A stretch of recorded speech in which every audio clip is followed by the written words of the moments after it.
Hello and welcome to episode 18 of the Strength Coach Roundtable. This is our final episode as we launch into a new trio project. Today we're going to talk about the science of rowing and what academic research can do for us as coaches, rowers, and lifelong learners in the sport. First, a message from RowingChat's sponsors. Faster Masters Magazine is a membership for masters rowers who are keen to learn. Are you like a sponge just sucking up more information and tips about rowing? By becoming a student of the sport of rowing, learning will give you confidence in your own rowing practice. This monthly magazine is authored by Marlene Royal and Rebecca Caro. It gives you 4 articles each month. Technique, which this month is about a video about creating rhythm and run. Performance article for September is breathing when rowing. Rowing lifestyle advice on your sleep checklist. A bonus interview with the author of Kaboomer about successful athlete aging. It's written by coaches who both row and coach masters who understand what masters need from rowing. Find out more at fastermastersrowing.com. I'm going to read an advertisement for Castle de Fels Stage of Sport Rowing Camp. Are you ready to plan a training camp in Spain? Let us introduce you to the sports travel agency who will smooth your path to a fantastic camp. Castle de Fels Stage of Sport is a specialist tour operator who books sports camps for rowers. They specialize in the Spanish region Catalunya, which is near Barcelona. All you need to do is tell them the dates you'd like to come, and they will take care of the rest. Book the hotels, the transport, the boats, the training venue at Lake Banyoles, the food, and the excursions. All you have to do is show up with your coach and a training program. The team issued taking bookings now for the dates up to Easter 2021. Get in touch using the link on rowing.chat/sponsors and ask for Jordy. And don't forget to mention RowingChat when you book. And then the final sponsor is us, representing our new project that we're going to tell you about in today's episode. So Science of Rowing is a new monthly publication by Strength Coach Roundtable podcast hosts Will Ruth, Blake Gourlay, and Joe DeLeo. That is us.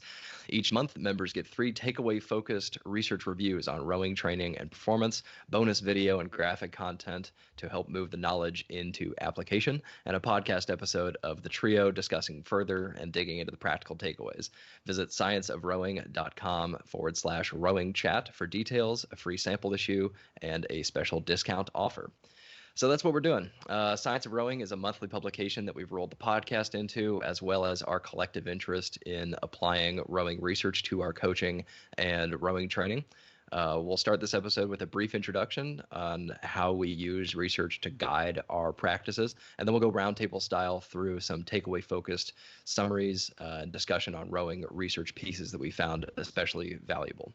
So if you tuned out when we started talking about research, stay with us for just a few more minutes, because this is not kind of abstract academic research ideas. This is taking information from researchers, coaches, clinicians, people who have been there, done that, gotten published, and working to shortcut our learning processes by learning from the people who have come before us and how we can apply that best to our own individual setting. So this is basically the essence of evidence-based practice, which is taking the best available research and knowledge from a given area, combining it with our own professional expertise and experiences as coaches and athletes, and then putting it into practice with knowledge of our setting, context, and values. So what we're looking for is basically the midpoint of those 3 areas.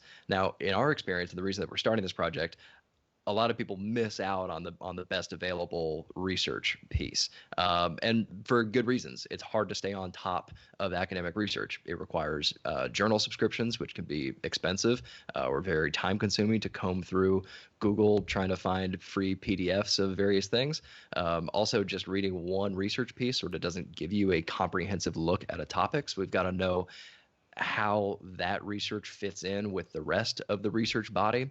And then finally, it's important that we stay on top of it. So we are always reading research and always looking at new stuff to come out because we can't just rely on whatever was in our exercise physiology textbooks 10, 15, 20 years ago, or whatever was known about the sport, and then just say, okay, hey, we're done. So best available means like finding new available, and then working to put that into what is our experience as coaches, and what is our specific considerations that we need to make for our own values, and coaching environment. So as we talk about science, research, and how we put it into practice, there are a couple of things that you're not going to hear us say. One is, science says do it this way, as though that is the end of the whole story. Because again, that's missing out on the other two sides of it, which is what does our experience say, and how can we actually put this into practice? We can talk about ideals, but if we can't actually put it into practice for some number of reasons, then that doesn't really do us any good. So we're always going to talk about research suggesting this, or research informing us of this, but then we're going to always be putting it into context as coaches and in our individual environments. So that's what we're trying to do with this project, is mobilize the wealth of available resources on rowing training and rowing performance and strength training for rowing into coach and athlete education and practice. So it's all takeaway focused. How do we move the knowledge into practice to actually improve how things go on a training session by training session basis? Because we've all found this to be a very valuable leg up in our early careers. So what we're going to do with this episode is show, not tell, right? So we've got a handful of articles picked out that we've reviewed.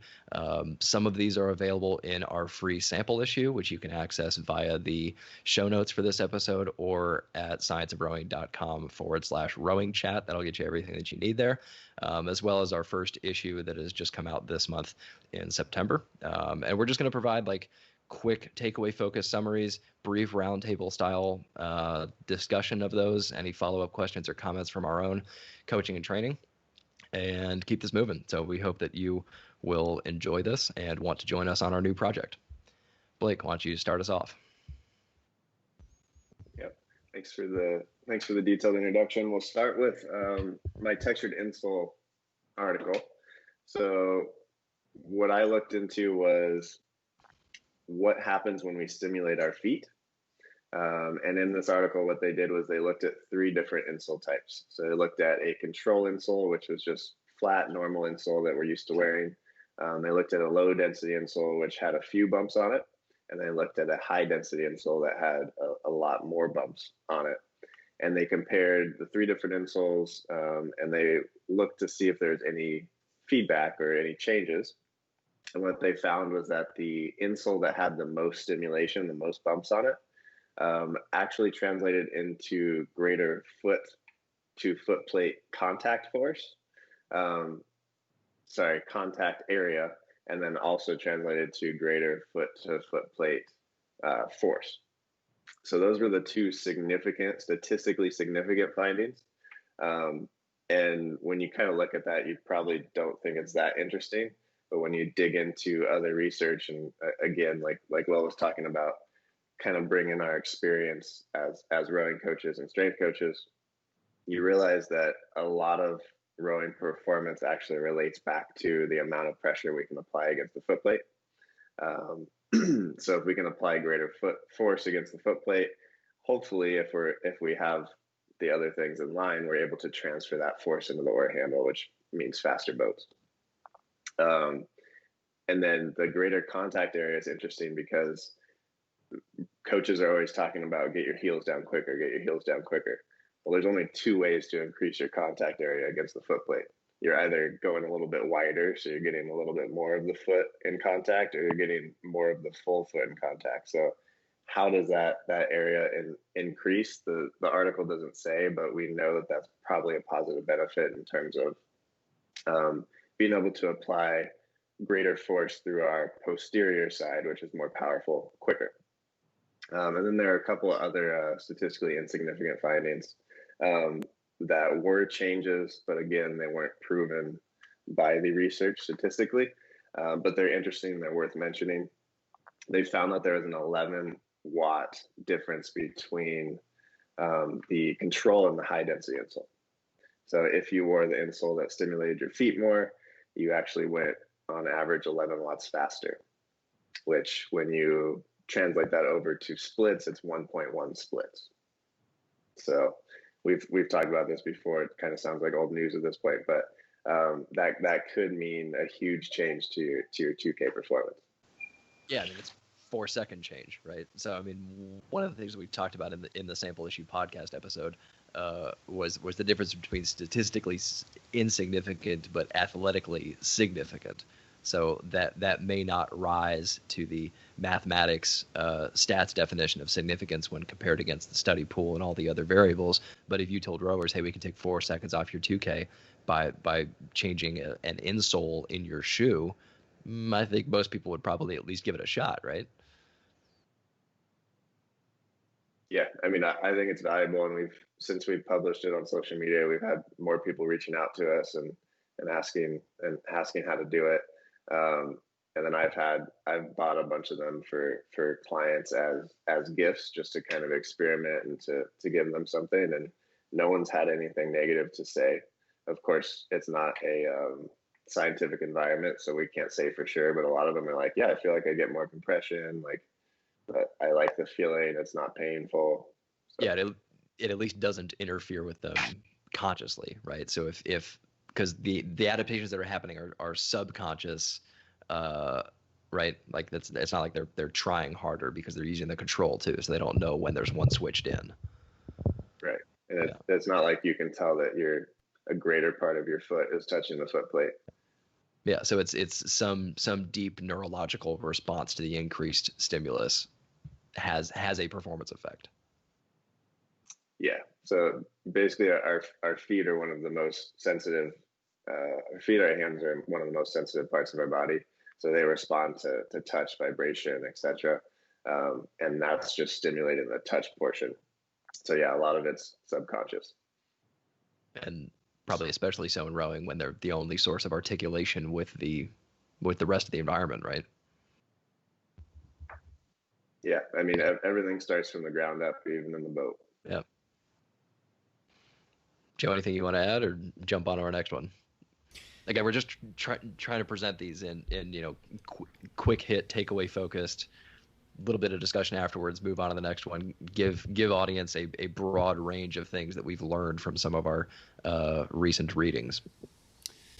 No, I thought that was great. From a more simple, kind of perspective, like looking at it, I think Blake's doing a really good job. You've got 3 main points of contact in the rowing shell, or on the erg, your foot stretcher, your seat, and your handle.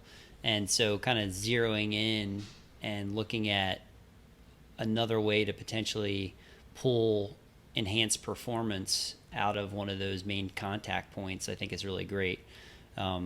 You talked about some of the other shoes that are out there, like Shimano or BatLogic. I think this is another way to kind of come at this and address the performance aspect. And one of the things I think the insoles do that's different than those shoes is having that higher density at that contact. So you're getting different stimulation to the bottom of the foot, which comes back and speaks to, at a subconscious level, you're getting potentially more neuromuscular involvement there, right? So the athlete feels like they're more connected. They're able to generate and apply more force into the foot stretcher. And so, I think what would be cool to explore even a little bit more is like, how does that translate into helping the athlete develop better boat feel or shorten that learning curve, right? And Blake, these are like $50, right? I know you mentioned a brand that you like. Yeah. The only brand that I like and trust is Naboso, Naboso. And they recently just did a rebranding. So it used to be a 1.5 insole. They recently rebranded it, and that's now the performance insole. So if you do look into it, grab the performance insole, because that's the greatest density, and it's going to work if you wear socks in the boat, and it'll work if you don't wear socks in the boat. And that's a timely reminder that we'll have links to all of this, graphics, videos, etc., all in the show notes for this episode. So Joe, why don't you take us to our next one? So the study that I'm going to cover is injuries in masters rowers. So this was a retrospective study. So it covered 743 masters rowers and looking to identify the most common injuries for this athlete, for this rower. And that falls in the age groups of 27 to 60 plus. And these athletes were pulled from the 2007 FISA World Masters Regatta in Zagreb, Croatia. So the results show that the lumbar spine continues to be the most common injury site across all rowing demographics. So that's juniors, collegiate, university, and elite. However, in the F plus age group, 60 plus year olds, there was a migration of the injury site to the upper body. And this, we'll get into details about that. But what that's potentially suggesting is this could be due to, one, a loss of strength due to age-related factors, and as a result of that loss of strength, we may be seeing a shift in rowing technique. So some additional kind of key takeaways that I pulled out of this study was most of the injuries that are occurring to the masters rower are chronic in nature. So we had about 224 total chronic injuries versus 135 total acute injuries. So we look at that. Chronic injuries tend to be, generally speaking, overuse injuries. So we need to step back and kind of reevaluate our training program and look at the volume, the intensity, and may have to make some adjustments there. The other thing that was particularly interesting is that 160 rowers in this study experienced multiple injuries. So if an athlete is having multiple injuries, we also have to take a look at, again, the training program, but are they actually completely rehabbed or healed before they're returning to training?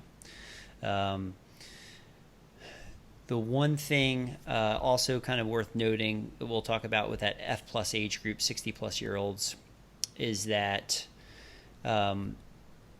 we talk about the continued loss of strength, so sarcopenia. So you have a loss of lean muscle mass, which is also tied directly to a loss of muscular strength.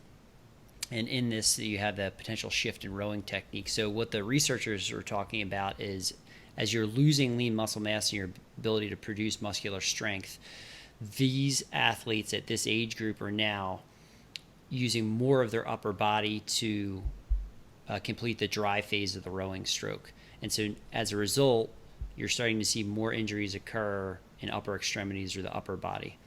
So that might be something that we could look at a little bit more in terms of additional research to see how that's holding up, but that also might want to provide more emphasis on a strength training front to continuing to really hammer the lower body for both performance and health related factors.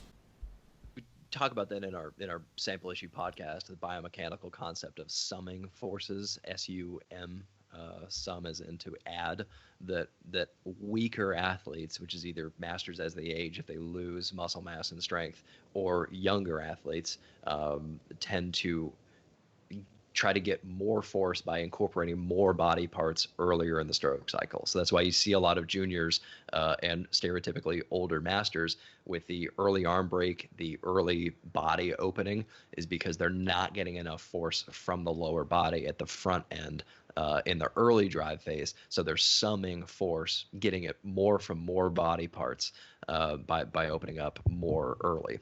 Now the downside of that from a technique standpoint is that then you've used up sort of all your power in the early drive, and you tend to slump and put a lot of weight in the bow on the later drive when you don't have enough force. But the interesting thing for me from this study is that may have an injury effect too, with athletes getting more force from the upper body when we should see a slightly more segmented stroke with more lower body force at the front end transitioning to more upper body force at the back end. That's a great point. I mean, beautiful summary there, Will. I think just kind of building on what you're saying there, you have to really take a hard look at, like, okay, if there are those changes taking place from a physiological standpoint, what's the best way to try to address them. And that may not be actually from a rowing technical perspective or a rowing training program perspective. It's actually going to have to be dedicated, focused strength work in the gym where you're addressing some of those deficits. Yeah, if the athlete can't get force, it doesn't matter how much they do the pick drill and stuff, because Exactly. they're just not going to be able to get enough force. 100%. Yeah, so that's when I think you have to really take some of those things that you're starting to see changes take place in the rowing stroke, and you need to use the gym as an environment to shore up some of those deficits. And we talked about that, but looking at making sure you're really incorporating unilateral lower body work. So whether that's something like a lunge pattern or pure single leg work, whether that's a modified single leg squat or a single leg RDL, things that's going to not only build strength, but it also challenge that athlete's balance, are going to be really helpful to carry over for the rowing stroke, but also just, walking and gait ability and posture, right? So there's benefits that kind of spill over there too as well. Yeah, there's all the use it or lose it things that come along with the master's lifestyle, and certainly if you're only rowing, there's a lot being lost there from the balance, gait, eccentric strength control, all those elements. Yeah, and to your point, what you just shared there, so a cool fact that's very relevant to this, I pulled out of the resistance training for older adults, the position statement from the NSCA, but older adults without a fall history report more time in aerobic and strength training sessions compared to those with a fall history, right? So you have some solid evidence there that supports making sure you've got a really balanced program, overall training program between the rowing, the cardiovascular side, and the strength training side. Pun intended there with balance, because people always want to do a lot of balance work like standing on a Bosu ball or something, but there's a huge strength component to that too, that isn't just about doing balance beam stuff. Absolutely. Yeah. And for those people that don't believe that you need to strength train, because I know that there are some think the boat's enough strength training. There is research that shows that it's not enough to develop strength. And if you relate it to the adult age group, we're also going to understand that we're going to lose mass and power and strength. And all you can do is really try to maintain. Like, it's hard enough to gain as you age. So you need to do a lot more than just be in the boat. But I think one of the biggest takeaways from yours, Joe, was just the fact that it's so similar to every other demographic in terms of, like, chronic's number one, low back's number one. Like, those should be our main targets, and that should give us a big signal, like you mentioned about overuse injuries. Like, we understand how to approach these. Like, it's a lot of it's from a training perspective, a lot of it's not out of our hands. Again, yeah, great points there, bringing it back to what we can control. And I think, what that speaks to is that there's a lot more things that we can have a positive impact on if we're being calculated and well thought out and methodical with our training approach. And again, to just build on the point you just shared, Blake. So the rate of decline of muscle strength is 2 to 5 times greater than declines in muscle size, right? So how is that relevant? So as we age, we have sarcopenia. So even though you may be losing lean muscle mass with sarcopenia, the actual rate of muscular strength loss is significantly greater than what you're losing in tissue, right? So there's the neurological component too, right? Exactly. Yeah. Exactly. So to me, all of these things, and that stat there, that is from the NSCA position statement paper, that is really important for the master's rower, because to me, as you age, you may actually need to start spending probably more time in the gym, probably like solid 3 sessions a week, because if your objective is to be able to produce force, and you're talking about a shorter race distance, if you're talking about the sprint race, which is 1,000 meters, well, how are you going to develop that? You need to be able to build strength. Strength's a foundation that's going to allow you to have power, right? So Yeah, good stuff, really good takeaways. And then again, it just reinforces some of the things we already know about the most common injuries and training factors. Quick hits from my study then from the sample issue was a study with core training implications. It's called Electromyography and Kinematics of the Trunk During Rowing in Elite Female Rowers. It's a 2009 study where researchers studied 9 national team rowers during a 2K test with EMG readings. This is the muscle activity readings and video biomechanical analysis to better understand how the hip and trunk muscles activate and sequence during the drive of the stroke. So they just looked at 5 strokes from the first 250 to 500 meters. What's the muscle sequencing activities going on there? And what they found is that the early drive phase is characterized by high activity of the hamstrings, glutes, and back muscles. And then the late drive phase is characterized by high activity of the abdominal muscles. Basically, the abdominal muscles are minimally active early in the drive. There's very little co-contraction of abdominal muscles and posterior muscles. And then the abdominal muscles really kick in as a braking mechanism. That's BRAK, as into slow torso swing at the back end and then reversal into the recovery. So the minimal co-contraction blows a hole in the all planks all the time theory for rowers because planks are an exercise that emphasizes co-contraction. It's the whole point is to activate both the abdominal anterior muscles and the posterior muscles at the same time. But it turns out the rowing stroke doesn't really make much use of co-contraction at all. So we have a video that we'll link in the show notes and is also available in the sample edition of our recommended pathway or progression system for core training. Basically, it involves using a lot more movement in our core training because that's how the abdominal muscles actually act in the rowing stroke is with movement at the extremities as well as at the hips. So we've got some fun movements in there. If you've just been doing planks and plank variations, we hope to broaden your core training horizons. And then the other thing that the study found that was significant was that spinal flexion is explicitly not desired in the rowing stroke because any flexion at the spine means loss of power between the foot plate and the handle. So they found that the rowers in these studies, again, national team rowers with an average 2K time of 7 minutes, national team female rowers, were very effective at making the spine a rigid lever that they could use to transfer force from the foot plate to the handle. No extra motion at the spine. So we're not going to core train with extra motion at the spine either. So check the show notes for our core progression pathway. And I think that ties in well with what I've seen in terms of whenever I see an athlete that has a weak core, you can literally see with your eye the flexion in the spine happening, and you can see not only the loss of transfer in terms of power because you're not using the core correctly or at the right time, but you also see just the back slowly breaking down, and maybe that's just me. Where in the stroke phase are you specifically seeing that? So you'll usually see it right at the initiation of the drive, and then you'll usually see a slump into the finish. So the slump at the finish is going to be where the weak abdominal muscles are not holding them up. So they're slumping into the finish or the release. At the front end, that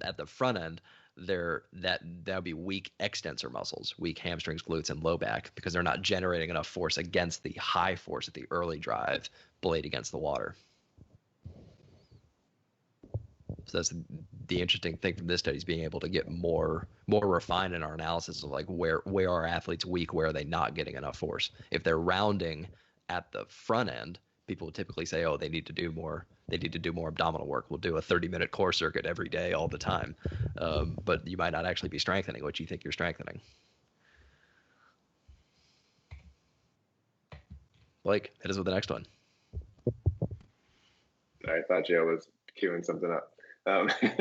He can. I mean, again, we're just trying to keep this quick. Just introduce folks to a wide range of things and keep it moving. But Joe, add anything you want. Yeah, no. The one thing I was going to add is I think one of the great takeaways from that study was when we put together that image, that infographic that you had of like the catch and the release phases with the highlighted muscle groups. And I think for the rowing athlete and the rowing coach, just being able to kind of see that where the body is most engaging those muscles at the points in the rowing stroke is really important and powerful to understand, because now all of a sudden, okay, you've got a better framework to work from of where you need to prioritize, specific muscle groups to make sure that like we're building performance, we're building capacity, we're building resilience in the athlete, right? Your troubleshooting is enhanced. Yes, exactly. All right, Blake, All right. next one then. So this is on breathing. And I looked at a study where they compared, again, 3 different types. So they had a 1-to-1 breathing pattern, which was one breath in, 1 exhale per stroke.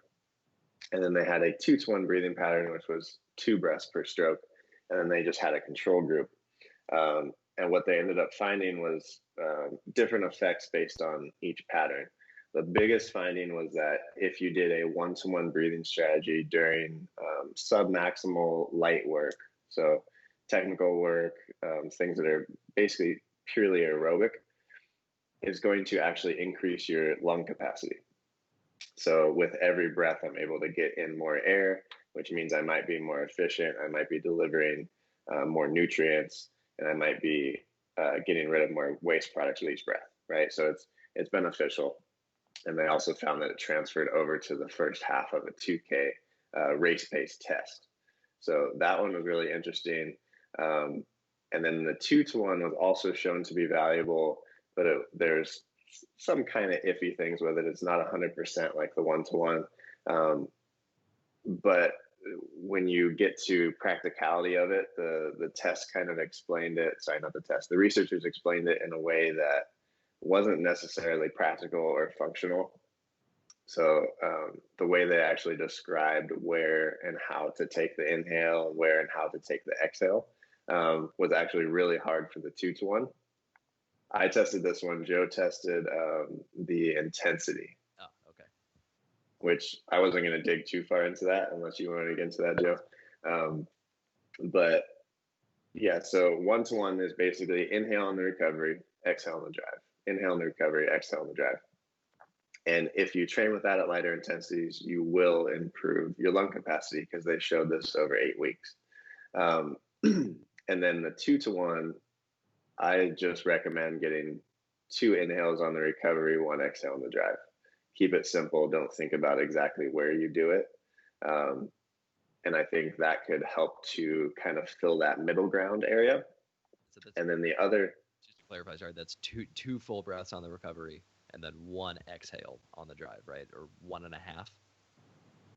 Yeah, 2, like 1.5 to 2. So other research articles found that like the average breathing rate was like 1.7 breaths per stroke for people at higher intensity. So yeah, it'll never be perfect, but you're probably going to have to get in at least multiple inhales before your exhale. So it's on the recovery, inhale, exhale, inhale, and then on the drive, exhale, right? Right. Yep.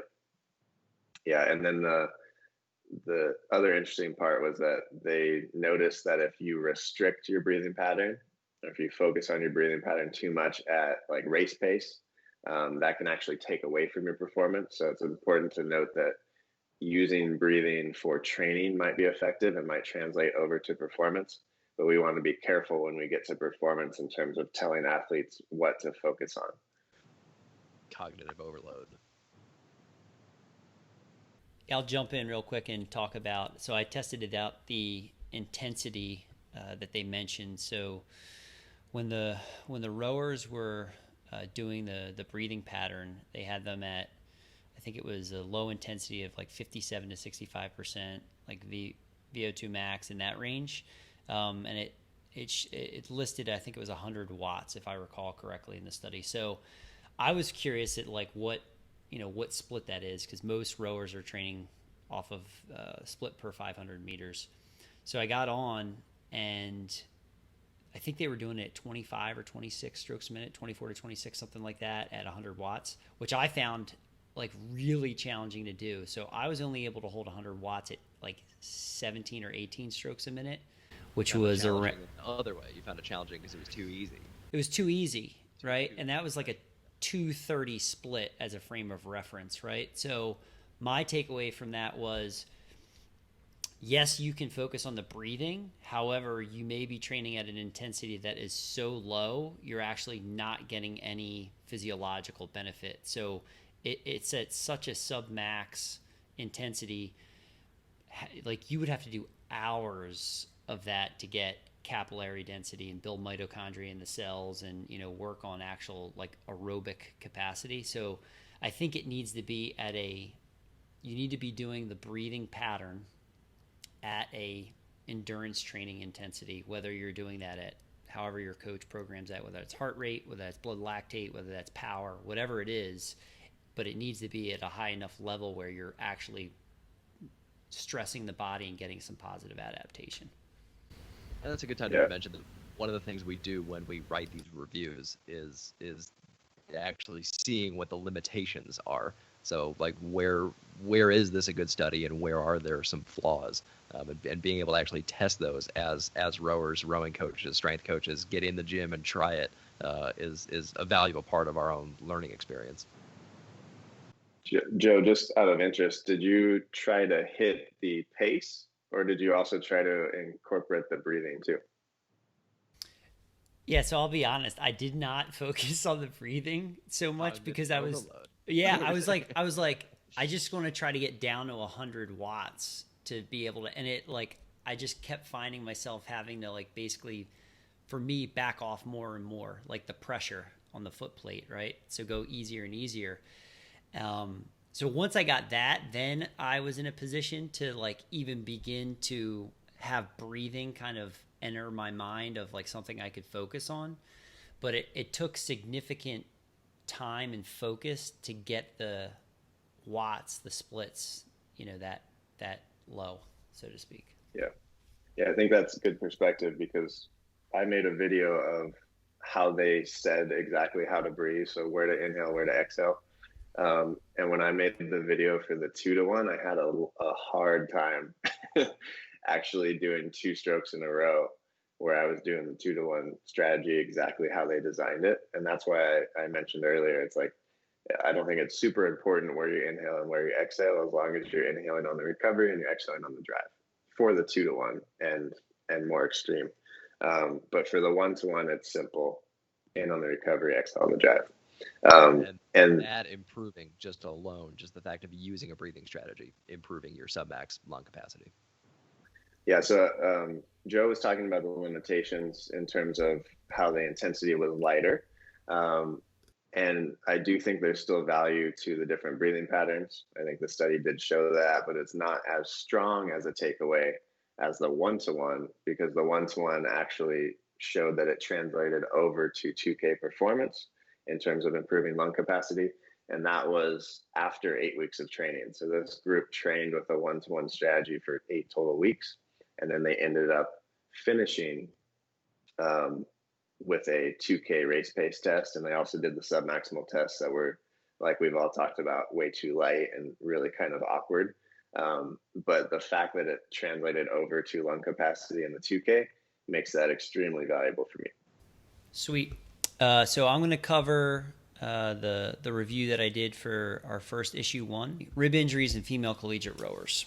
So here's kind of a brief summary real quick. So chest wall pain, also known as rib injuries, accounts for most of the training time missed of all rowing injuries. This research study set out to answer 2 key questions related to rowing rib injuries. Number 1, do rowers have abnormal bone mineral density? And number 2, do they have bone asymmetries that lead to stress fractures? The research study provides an equation for rowers and coaches to predict the incidence of a rib injury. This tool provides a proactive approach to mitigate injury risk and reduce and/or potentially eliminate missed training time. So, again, took this because one of the top rowing injuries is rib stress injuries. And so right behind low back, as we talked about, most missed training time can be rib injuries. And this came at it from a different angle. There were some pretty significant takeaways. So One of the key ones is that we walk away and look at potentially a new risk factor or significant predictor of rib injury was calcium deficiency. So the researchers in this study found that injured rowers versus non-injured rowers consumed significantly less calcium per day, about 500 milligrams less. What's also interesting is that 75% of all rowers in the study took a calcium supplement. So even though they were taking a supplement, they were still not meeting daily recommended requirements. So daily recommended requirements for an adult 19 to 50 years old is about 1,000 milligrams per day, right?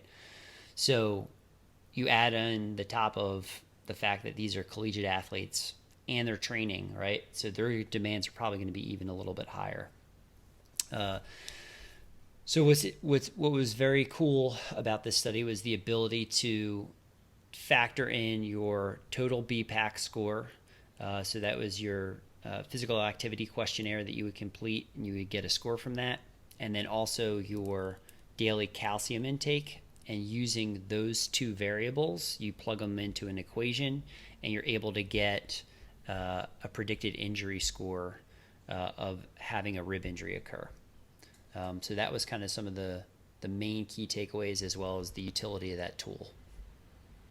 Yeah, I thought one of the other interesting stats that stood out about yours was that 17% of the participants reported that they had disordered eating. And of those 17%, 75% ended up getting a rib injury. So, I mean, all of the people who had disordered eating probably didn't report it. But of the ones that did report it, the large majority ended up having a rib injury. So it goes to show how important nutrition is in terms of our health. And I think you've demonstrated this well in your videos and your article, that it's about a lot more than just movement and strength. And nutritionally, it's the macronutrient as well as the micronutrients. And one of the things we talk about at length in the Issue 1 podcast is relative energy deficiency in sport, or RED-S, which is the new term for the female athlete triad of decreased calories relative to training expenditure. Rowing is a very calorie expensive sport. It's very hard to sustain. And then you add in the factors of early morning training and the collegiate workload and stuff, and it's easy to see why a lot of athletes don't intake enough calories for their offset that they're using during exercise. But it turns out that has just a host of impaired metabolic functions beyond menstrual function into bone health, muscle, skin. Basically everything is affected by a significant deficiency. Yeah, great points. That was one of the other key takeaways, is that between the control and the rowing groups, there wasn't actually a significant difference in bone mineral density, right? Which is going against previous research showing that the factors we're talking about in regards to diet and nutrition may be playing a much larger role in rib injuries than we were potentially previously aware of. Hence the importance of making sure you're meeting those daily minimum requirements for calcium, vitamin D, those types of things, but also making sure you're getting the calories in you need, because it is a calorically expensive sport, as you said. It's hard work. It is. So that, to me, that points to the fact that the athletes may be just completely underfueled. That was one of the other key takeaways. So I'll take us back to strength training land here with the next review of local muscular endurance and prediction of 1 repetition maximum for bench in 4 athletic populations. It's a 2010 study that tested bench press 1 rep maxes and the number of reps that athletes achieved at 20, 40, 60, 75, and 85% of that 1 rep max. They tested 110 athletes from rowing, swimming, powerlifting, and racket/ball sports, basically just general field sports. And they found significant differences between groups of the high endurance rowing and swimming group and the high strength powerlifting and racket / ball sports group, with the reps that they achieved at the different submaximal intensities. So the power athletes had higher 1 rep maxes and were more efficient at 85% 1 rep max, and then the high endurance athletes took over below a 75% 1RM, and in some cases achieved twice as many reps as the high strength athletes did. So we don't know, based on the results of this study, if that difference is due to differences in the 1 rep max testing environment, like if power athletes are just better at displaying maximal strength for any number of reasons. That seems likely. It could also be due to the predictive calculations and how you take that 1 rep max and then estimate reps at the different percentages. If endurance athletes are just better at submaximal reps, which also makes sense for any number of physiological reasons. So the direction that I go from this study is that I think the rate of perceived exertion system, or RPE, offers greater advantages for rowers by focusing on effort rather than percent of 1RM. And it also takes into account the fatigue from sport training and other factors. So real briefly, again, check the show notes for an infographic for putting RPE to use in training, but it's basically a scale of 1 for lowest effort, sitting on the couch, and then 10 for absolute maximal effort, as in no reps remaining, and then learning how to tune in and adjust your training to match the goal physical outcome. Because the problem is that if I tell an athlete to go do 75% of their 1 rep max and they get 12 reps, and I tell an endurance athlete to go do 75% for a set of 12, and the endurance athlete could do 20 reps with 75%, they're not getting the same physical stimulus. So that was an interesting study. Definitely added to my justification for using RPE instead of a fixed percentage system. To me, this is like one of those first things I think like an athlete needs to kind of learn how to do when it comes to strength training. Like this is really important from getting up to speed and learning how to apply and create intensity within the gym environment. And we got into the weeds into this like during the issue 1 podcast, but what's interesting, with RPE is it's applicable across all exercises. And one of the constraints or limitations around percent RM is traditionally built around, bench press, squat, deadlift, maybe some of the Olympic lifts, that type of thing. But now you have something that doesn't matter the exercise. You can program it for dumbbell row, right. Whatever. Yeah, exactly. You can go specificity to an individual exercise, but also across the entire session. Yeah, because we don't have to go test a dumbbell row 1 rep max in order to correlate a percentage off of it. 100%. Yeah. So I think utility like that is super important. And the other piece that we spent a lot of time kind of integrating or talking about was the fact that we're dealing and coaching rowers who have a high degree of training and competing in discomfort. I mean, that's the nature of the sport. Yeah, we're special, right? So, the fact that like we liked, to be in the lactic acid bath in the last quarter of the race, most rowers, like when they do strength work, they don't feel the burn. So they equate that to not working hard, right? So I think this is really important to make sure you're putting something in place where they understand this is a different stimulus than rowing, than cardiovascular training. And what I found with rowers too is that they're really good at holding a pace, right? Because that's, again, rowing is like, hey, I'm going to hold 145 come hell or high water. In the gym, you say, okay, go do 75% for as many reps as you can. And yeah, they're going to get 20 to 25 because they're going to let technique break down and everything else happen because they can keep grinding out under high pain. So it's sort of like it's setting things in place to save rowers from themselves too when we don't want to tap into that side of training. That could not be more true. Like I was so this will be a kind of funny anecdotal story, but like I was in Portugal and we were doing a gym session wrapping up, and like we were in the gym and Norway was there, and I was like chatting with Olaf Tufte, and we were doing using the push band for velocity stuff, and he kind of like said that they had used that, like that was something they had used. He goes, the problem with it is if a rower can do like 1 to 3 reps. He's like, they want to do like 10 to 15, right? If they can do more, they're going to do more. And I think part of that is the athletes that get drawn into the sport. And then also like, that's what it takes to be successful, right? That's part of it. So to me, that was like just a really kind of valuable insight from somebody that's been doing it for a very long time. And it's like, oh, all right, it's good to keep in the back of your mind. Yeah, and that's part of what makes rowers great, and that's part of the benefit of the RPE system in terms of it helps guide us, it helps give us a system that actually might help them hit the appropriate intensities, right? As opposed to just going based off of a number that's not even proven by research and disproven by practical experience.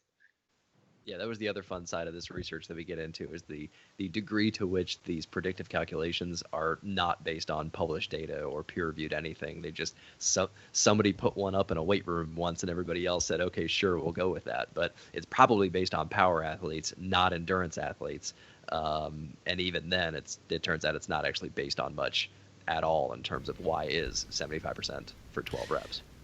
Yeah, to me, this review that you did, this was like moving us from like analog to digital right here. Like we were just kind of getting a little bit more modern with how we approach training and trying to break away from dogma and tradition a little bit here, which is great, which is fantastic. Questioning a lot of that stuff that just gets left over. So those are 6 research studies, our takeaways, some discussion, the kind of thing that you're going to get from Science of Rowing. We want to close with just a thank you to Rebecca Caro, to RowingChat, and of course to you, our listeners, for the last 4 years of the Strength Coach Roundtable. We hope you want to join us in our next chapter, in which case scienceofrowing.com/RowingChat is the place where you can download our free sample issue and take advantage of the discounted membership.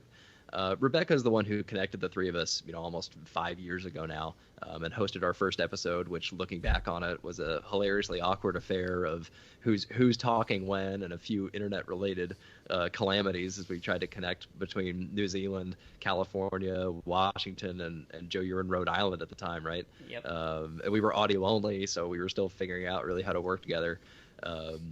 And I also wanted to say thank you, to the guests, Sarah Hendershot-Lombardi, Dr. Karen Kalara, Caitlin McLean, Tara Morgan, Dr. Fiona Wilson, and Frank Clayton, who have all joined us for guest episodes over the years to share their experiences and expertise.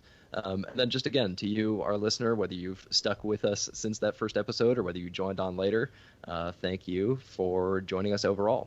And now a toast to the roundtable. First time drinking on the recording. Rowing Chat would not be possible without the support of sponsors: Faster Masters Magazine, Castellfel's Stage of Sport, and Science of Rowing. Find out more at rowing.chat/sponsors. Thank you.